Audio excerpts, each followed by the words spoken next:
Kevin, this is Kerry. This is for Thursday, March 14 analysis. I'm going to start with wheat here, the market that we're still in. There's no real change here, really. We've got the 430 and a quarter long-term support level you're well aware of, 475 in reach, say by the end of next week. And I keep saying 2 to 3 months for that 511, but it's really more like 3 to 5 weeks in my opinion, because between now and then we either test 511 even, or we settle below 430 and a quarter on a weekly basis. So to reemphasize, tomorrow, Friday, if we close below 426 even, the 1% violation of 430 and a quarter, that would be a sign to get out and reverse and go short this market into April. Until then, you've got 475 even. We could liquidate one of the options there, or we could just hang tight for the anticipated 511 even. I think 3 to 5 weeks is likely, and in fact, if we settle any day, say in the next day or two, above 475 even, 1 to 2 more weeks, we should test 511 even, which I think is a sound liquidation area for wheat. It's also a good, we could buy puts, we could buy puts or sell the market outright, and it's also a point to go long if settled above. So that's about it for May wheat. I'm going to kind of bop around here with the June live cattle. You can read the letter, but I'm just reemphasizing the fact that June kind of is the lead contract as far as I'm concerned right now. You've got April kind of in a world of its own with the sell-off, but June and August both hanging tight. 118.15 is the structure. You could actually consider buying this. I'm not opposed to that. I'm expecting the 121 handle within a week or two, the 123 handle within several weeks, where the market can top out, through April. So holding above 118.15, we've got, potentially here like a 5 handle rally that could play out, and I'm expecting to play out over the next several weeks. On the other hand, if we close below 118.15, then that 114.42 structure is expected, which is in line with weekly chart support at 114.30 that we've already discussed, and is also actually on page 2 of the June letter itself. So there's that. Let me scroll through the markets here. Nothing else to talk about with regard to livestock. Ethanol, you're familiar with it. I get the sense we're not going to trade that. It is a relatively thin market. Unleaded gas, I've been talking about this resistance area for several days. We are testing it. It's in the 1.85 and change to 86.37 region. It's longer term. The 1.85 and chain is on the weekly chart, and that's it right here. We actually settled just above it today, 84.57. Sorry. So we're testing it right now. Do you sell this strong market? I think that's about the only thing you can do up here. But if we settle above that channel structure on page 1, this one, 86.37, the market should continue higher aggressively. So that could be considered an actual buy. Say tomorrow, if we close above, I'm sorry, I'm talking Friday. If we close Friday above this structure here at 86.37 and above the one on page 2 at 1.8457, both of them, I think that's a sign that this market is going to continue higher into, I think I have 2.16 and change as the next really 3 to 5 week, 2 to 3 month objective. Let's talk crude. We did talk about, buying. I'm going to erase this actually and re-show you this formation, which tomorrow is at 57.32. This is a buy signal that should play out, as we were talking earlier, into the 61 handle. We're not far from the 61 handle as we speak. What is that? 61. There it is, 23 to 72. That's actually in reach over the next 3 to 5 days, say by the end of the next week. And it is an area we could stick our neck out and sell, buying puts, selling the market outright, whatever the case might be, because once tested, the market is then vulnerable to rotating south over the following several months back into the upper 40s. So there's that. And I think that's the one we're waiting for. So we'll keep an eye on that. May corn, it's in the process potentially of rejecting a secondary sell signal. If it closes today above 366 and 3/4, I think we can get up into the upper 380s for a 20-cent move. So there's that. If we close today above 366 half, 366 and 3/4, I'm sorry, then 386 and change is in reach over the next several weeks. So I'm not opposed to buying that either. The high of the low of this move is 367 and a quarter. So they're all together here. You got the formation at 66 and 3/4 and the high of the low at 67 and a quarter. If we settle today above 67 and a quarter, I think going long corn, just one contract, would be fine by me. You know, we won't get killed on that if it drops back below 66 and 3/4, but I do think we could get a 20-cent move to the upside over the next several weeks. So I'm going to call this a 1. May corn. I'm going to lodge it in my memory right now and not bother typing it out. Soybean meal, not much to do here. Soybeans, I want to bring this to your attention. This market, where are we? I'm scanning. That's not it. There it is. Okay, this is a this is the move high following the September low at 953 even. And this is the move low from a couple days ago. So the descending 1/3 speed line tomorrow is at 908 and a quarter. This speed line can absorb buying through next week, and in fact, holding below it, I am expecting this 880. Where are we again? Sorry about all this mess. By the way, I hope it looks like CQG did reach out to you. 881.5 in reach by the end of next week, holding below that 908 and a quarter speed line. And in fact, I wouldn't be surprised if over the next several weeks we actually test this upper 850 support. And that's all a reality below the speed line at 908 and a quarter.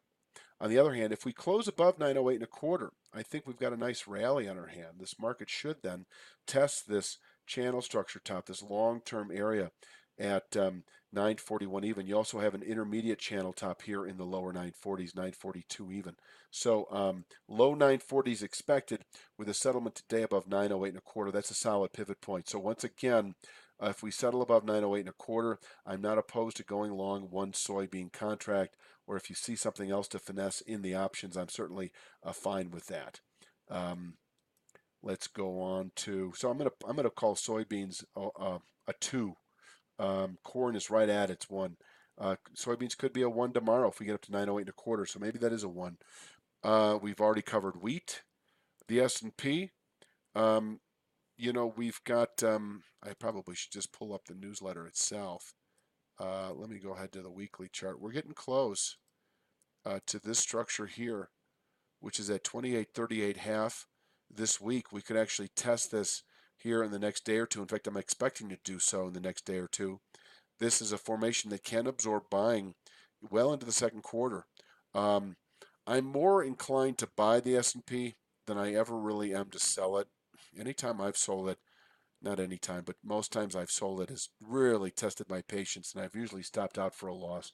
But buying it, if we settle the week Friday above this formation at 28.38.5, I think we got at least 29.47.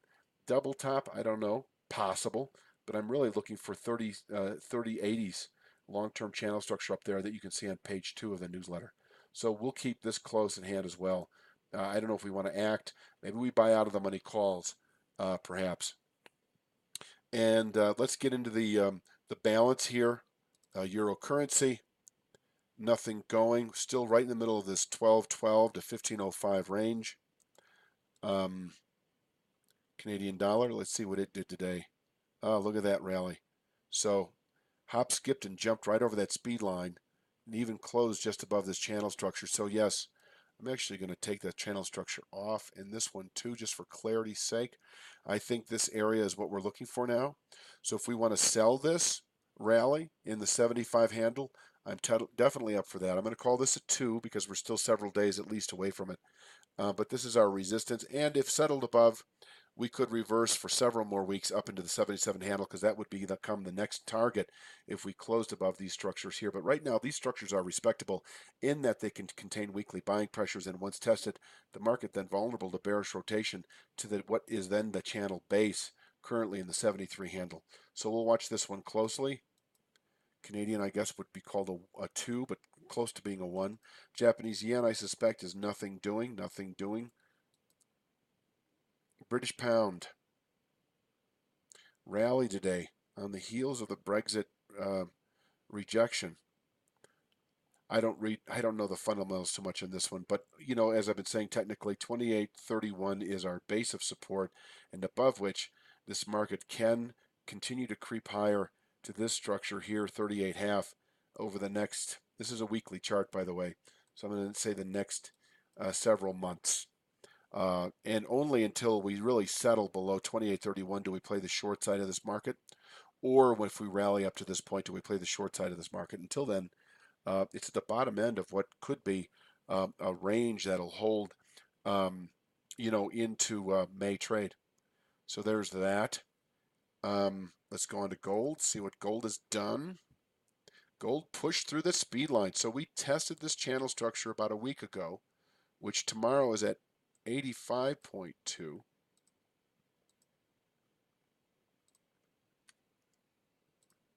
And we've negated any possibility of a head and shoulders top here. So this 1332 channel structure is expected now, possibly by the end of next week. And we could actually continue higher here, Kevin. I mean, this is a channel structure that dates back to last August. We've tested the base of it. There's no reason to think that we couldn't actually get to the top of this thing, which is in the 1360s. This, especially in light of what happened today. What happened today is we settled back above the speed line that we settled below about 2 weeks ago. Tested this channel. Now we're back above the speed line. We're back above these highs. I think this is a good market to buy still, because I think we've got, we're going to have some trouble in the 1330s, of course, but if we hold tight here, there's no reason to think we couldn't rally from 1309 into the 1370s over the next 3 to 5 weeks. If we want to keep our powder dry and wait once again for 1285.2, we could. But once we get back down to 1285.2 after this buy signal, I'm a little well, let's just put it this way. I'm not as aggressive a buyer down here the next time down, but I'd still be willing to. I'd still be willing to pull that trigger, and then obviously reverse with a settlement below. So there's that for gold. Let's take a look at silver. Silver, once again, a weekly chart, a little higher here.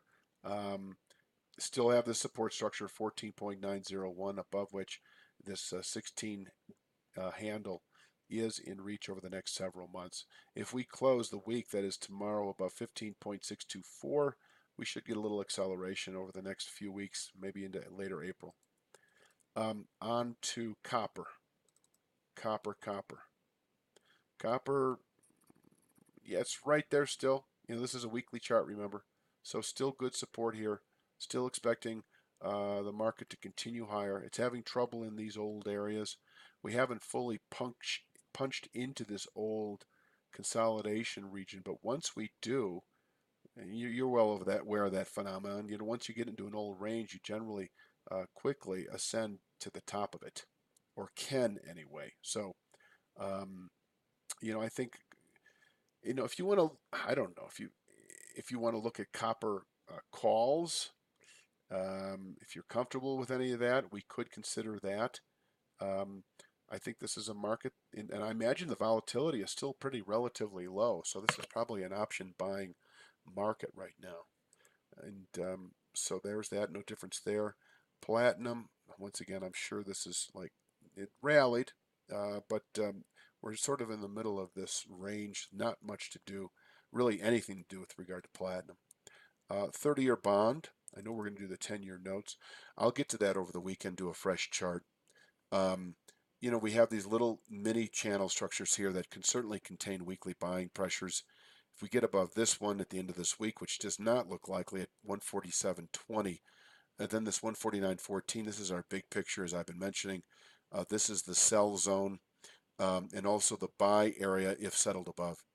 But for right now, we're sort of in consolidation, and there's nothing screaming to be done right now with regard to the bond market. Long term, though, we remain vulnerable to bearish rotation below 149.14. And finally, let's take a look at the NASDAQ. I know it was up today. Nice rally once again here. We should, or could, let's just put it this way, we should over the next week, 2 or 3, test this formation at 75.57. Even this is one similar to the S&P at what is it, 28.38 half, I believe. Do I have that handle right? I think so. 28.38 half is very similar in structure to this one, 75.57 even. That if settled above on a weekly basis, you know, we, you could start kind of just paying attention to out of the money calls. We could sell this here. We could buy puts perhaps if volatility is low enough. Once we get into the zone, I think it's likely we're going to get into the zone. We had a key reversal high essentially last week, firmly rejected this week. That's almost always a sign of continued strength, at least for the next week, two or three. So this structure is likely, and this is our pivot point in well into the second quarter. So we'll keep an eye on that as we continue going. But other than that, I'm 15 minutes into this video, and I think this is all good for eliciting thoughts and ideas on your part, and we'll just go from there. I imagine we will talk in the morning, and that's really all I've got to say for Thursday's March 14 video.